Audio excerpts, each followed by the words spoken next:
C'est une annonce qui réjouit la filière hydrogène, particulièrement active dans la région.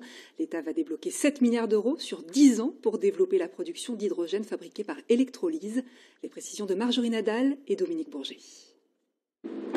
Cette entreprise au Bourget-du-Lac est pionnière sur la production d'hydrogène.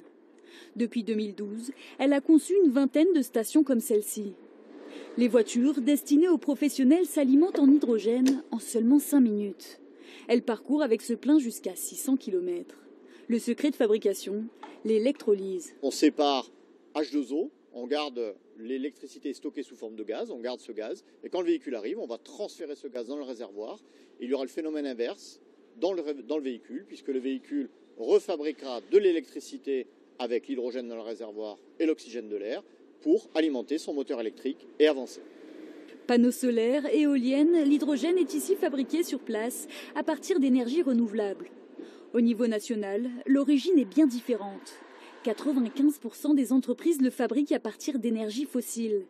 Parce que pour produire un hydrogène vert, il faut mettre la main à la poche. L'enjeu pour diminuer les coûts vis-à-vis de l'hydrogène est d'augmenter et de massifier le déploiement et la fabrication de ces équipements sur les territoires. Et cet effet aura des répercussions extrêmement positives sur nos entreprises, car nous produirons plus, nous fabriquerons plus, et donc nous baisserons les coûts de nos équipements, ce qui permettra de baisser les coûts de l'hydrogène à la pompe pour les utilisateurs. C'est là tout l'enjeu du plan de relance, un hydrogène propre.